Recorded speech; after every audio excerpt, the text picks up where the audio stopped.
Containment facilities have a very high degree of inbuilt protection for personnel working with pathogens. Personal protective equipment, or PPE, acts as a barrier to minimise the risk of exposure to aerosols, splashes and accidental inoculation. But never forget, it is not a substitute for good laboratory hygiene and practice, and is considered lastly once all other control measures have been considered and put into place.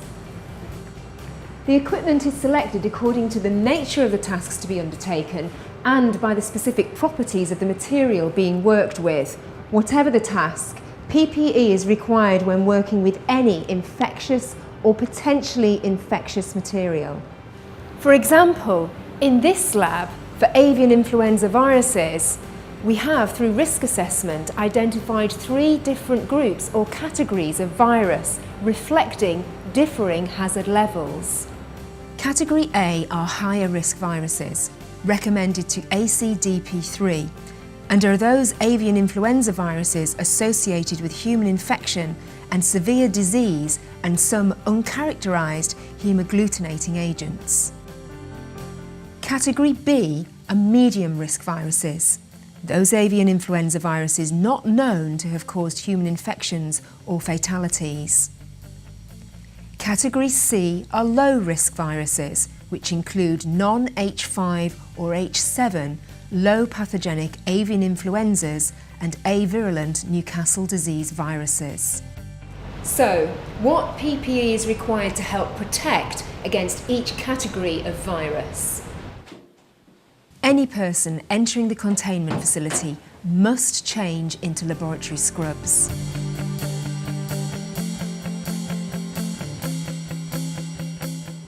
The standard PPE for working with Category B and C viruses in the containment laboratory includes a disposable apron, oversleeves and disposable gloves.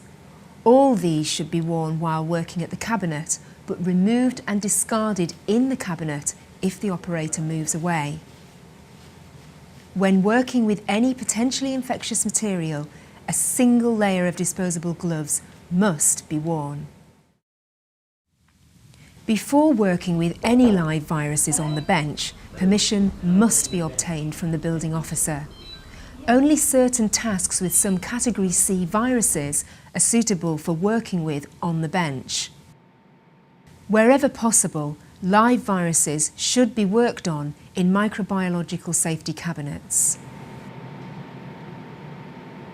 Goggles or safety glasses must be worn when working with any infective or potentially infective material on the bench.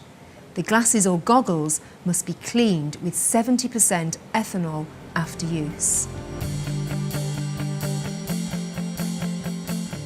Category A and B viruses should only be worked with in a microbiological safety cabinet. The operating mode of the safety cabinet needs to be determined by risk assessment.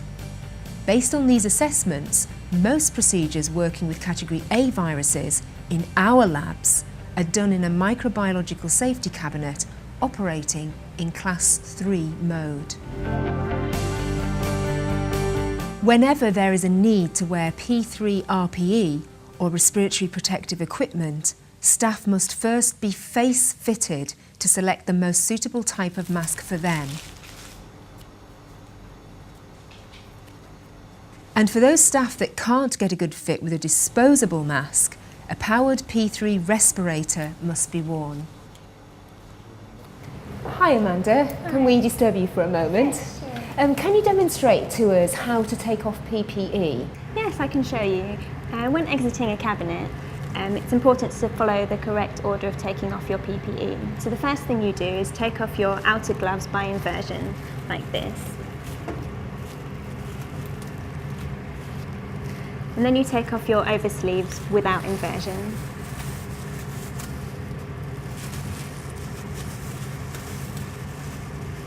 And then your inner gloves.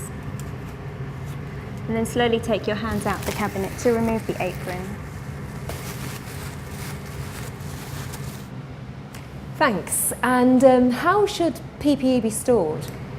PPE should be stored in your normal working area so that it's easily accessible for when you want to wear it. A supply of emergency PPE should also be stored away from the infected laboratory environment in the event of a spill so that there's easy access to it. And how do you know what to wear? All information on what you should be wearing should be documented in relevant risk assessments and standard operating procedures from your organisation. It shouldn't be up to the individual to decide what they should wear, as guidance and training that they've received should prepare them for it. In addition to the PPE already mentioned, cut-resistant gloves are also required when working with sharps, with a minimum level 5 protection glove for the non-cutting hand. It must be remembered, though, that this type of glove is only cut-resistant and not stab-proof. Whatever PPE and clothing is used, it must be well-fitting, fit for purpose and well-maintained. Always check that any associated documentation is up to date and in order. And always ensure sufficient PPE is available before starting work.